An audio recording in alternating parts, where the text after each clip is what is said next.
موسیٰ علیہ السلام کا واقعہ جب آپ نے اللہ تعالیٰ سے بات کرنے کی خواہش ظاہر کی، عیسیٰ علیہ السلام کے واقعات ہیں، اور ابراہیم علیہ السلام کا واقعہ ہے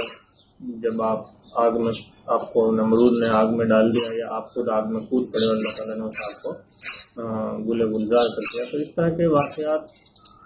کو بنیاد بنا کر یا اس طرح کے واقعات کی جانب اشارہ کرتے ہوئے بہت سارے اشعار شاعروں نے لکھے ہیں اور بہت مشہور بھی ہوئے ہیں، جن کو آپ نے سنا اور پڑھا بھی ہے، بارہا پڑھا ہوگا، جن کا بارہا ذکر بھی کیا جاتا ہے۔ تو وہ اس طرح کے واقعات کی جانب جب ہم اشارہ کرتے ہیں شعر میں تو ہم اسے تلمیح کہتے ہیں۔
آئیے مثالوں سے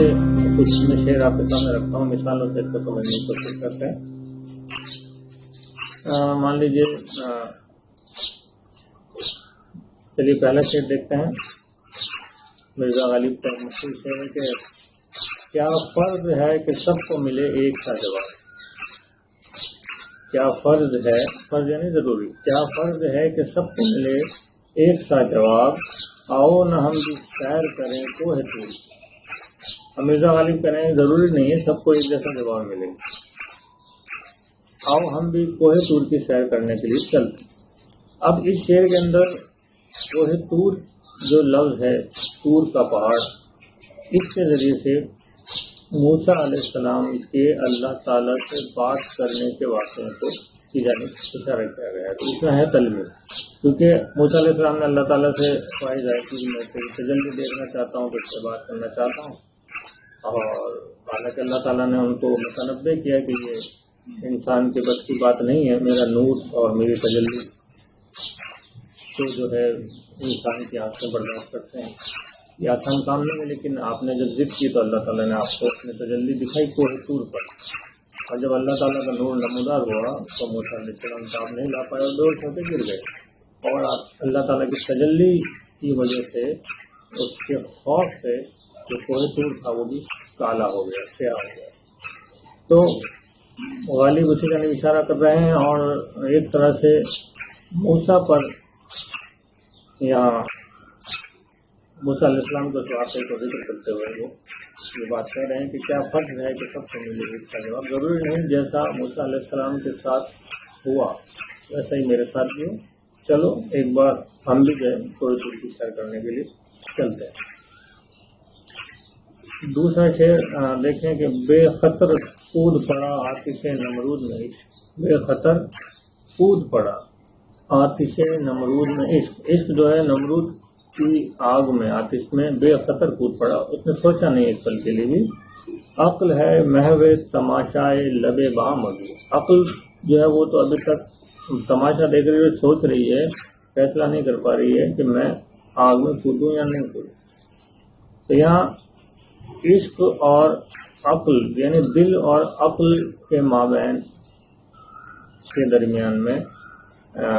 جو ہے وہ فرق بتانے کی کوشش کی گئی ہے کہ عشق جو ہے وہ دل سے ہوتا ہے، اور عشق جو ہے وہ کبھی بھی سوچتا نہیں ہے۔ عقل جو ہے وہ وقت لیتی ہے، وہ تجزیہ کرتی ہے حالات کا، مشاہدہ کرتی ہے حالات کا، اس کے بعد وہ عقل جو ہے کوئی فیصلہ لیتی ہے، اور اس میں وقت لگتا ہے کہ عشق ایسا نہیں کرتا۔ اور جو پہلا مصرع ہے وہ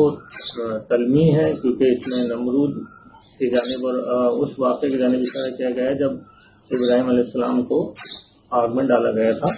بے خطر کود پڑا آتش نمرود میں، تو ابراہیم علیہ السلام سے جب نمرود نے کہا کہ تم مجھے سجدہ کرو، میں خدا ہوں ورنہ تمہیں اس آگ میں ڈال دیا جائے گا، تو آپ نے کوئی سوال نہیں کیا، آپ نے کہا اچھا ٹھیک ہے میں تو تجھے سجدہ نہیں کروں گا،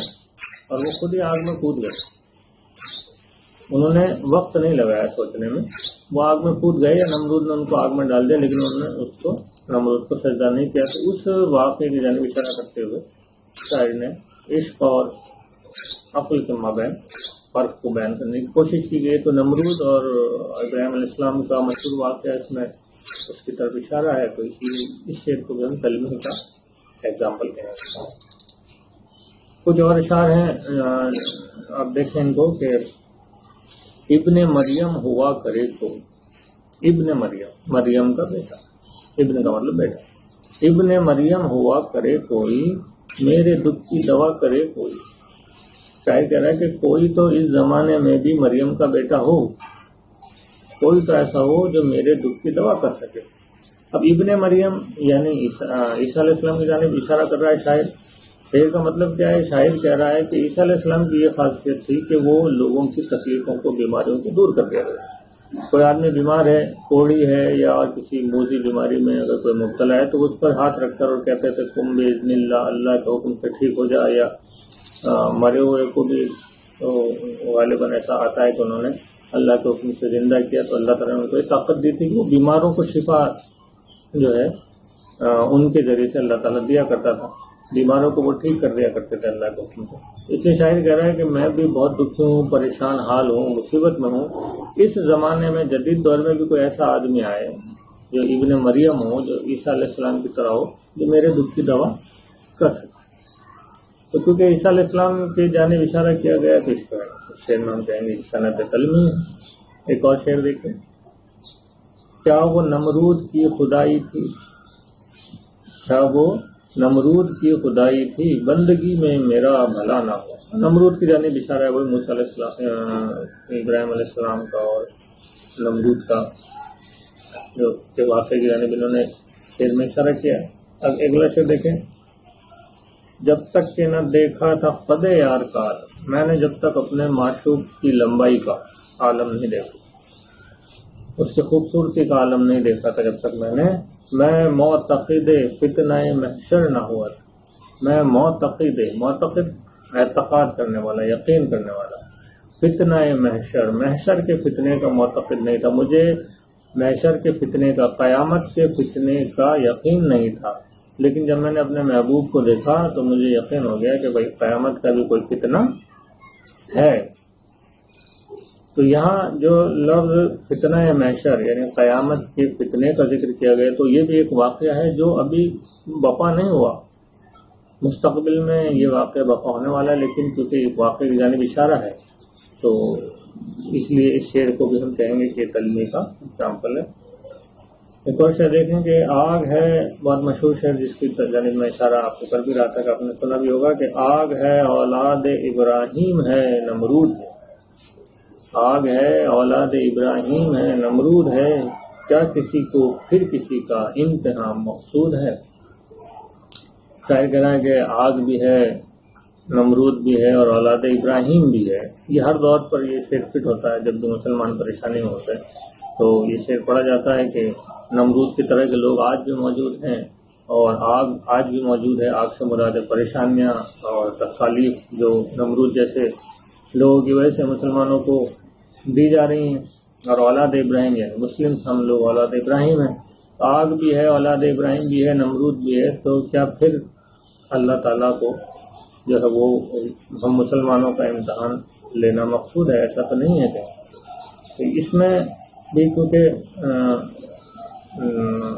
ابراہیم علیہ السلام اور نمرود کا وہ واقعہ، آگ والا واقعہ کی جانب اشارہ کیا گیا ہے، تو اس کو کہیں گے یہ بھی تلمی کا ایک اچھا شعر ہے۔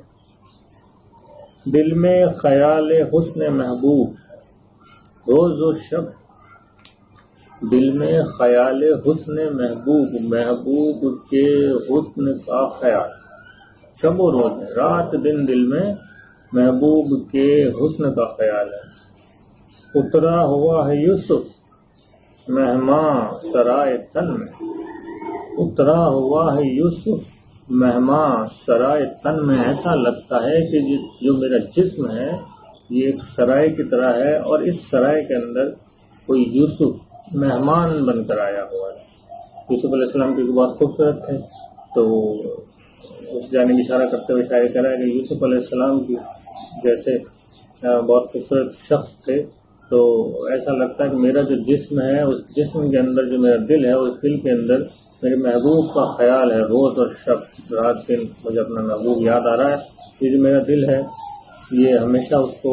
میرے معشوق کو، میرے محبوب کو جو بہت خوبصورت یاد کرتا رہتا ہے، تو ایسا لگتا ہے جیسے یہ جسم کے سرائے کے اندر یوسف علیہ السلام اتر آیا۔ تو یوسف علیہ السلام کا ذکر اس میں آیا، اور یوسف علیہ السلام کا ذکر اس لیے کیا گیا کہ وہ بہت خوبصورت تھے اور میرا محبوب بھی بہت خوبصورت ہے، تو یوسف علیہ السلام کی خوبصورتی کی وجہ سے ان کے یہاں اس شعر میں ذکر کیا گیا، تو اس کو بھی ہم کہیں گے کہ یہ شعر تلمی کا ایگزامپل، اس میں تلمی کا استعمال کیا گیا۔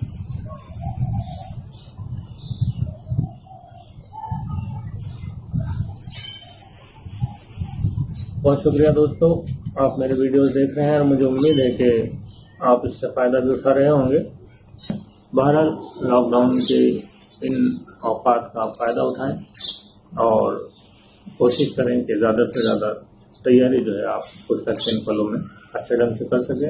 ویڈیو سے متعلق کوئی مشورے ہوں اور ویڈیو کو مزید اور کیسے بہتر بنایا جا سکتا ہے، اس کے لیے آپ مجھ سے رابطہ کر سکتے ہیں۔ آپ کمنٹ سیکشن میں اس سے متعلق کمنٹ کر سکتے ہیں۔ انشاءاللہ آپ کے کمنٹس کی بنیاد پر ہم کوشش کریں گے کہ ویڈیوز کو اور بہتر بنایا جا سکے۔ بہرحال میرے پاس بھی ریسورسز بہت لمیٹڈ ہیں، اور میرے پاس ایسا نہیں ہے کہ یہ میرا پروفیشن نہیں ہے، پروفیشن تو مطلب ٹیچنگ میرا پروفیشن ہے، لیکن انٹرنیٹ پر ویڈیوز بنانا یا اس سے کسی طرح کا فائدہ اٹھانا یا کچھ اس طرح کا میرا پروفیشن نہیں ہے۔ یہ صرف میں اسٹوڈینٹس کے لیے میں ویڈیوز بنا رہا ہوں جو مجھ سے اصرار بھی کرتے رہتے ہیں اور آپ لوگوں کا وقت کارآمد ہو جائے اور آپ گھر بیٹھے جو ہے وہ ریٹ کی تیاری کر سکیں اور آپ کو اردو کے لیے کسی کی منت سماجت نہ کرنے پڑے، پریشان نہ ہونا پڑے۔ تو میری آپ سے یہی التجا ہے کہ دل لگا پڑھیں، محنت کریں اور اردو میں ہی لکھیں، ہندی رسم الخط میں نہ لکھیں، اور اگر آپ دل و جان سے کوشش کریں گے تو انشاءاللہ آپ کو کامیابی ضرور حاصل ہوگی۔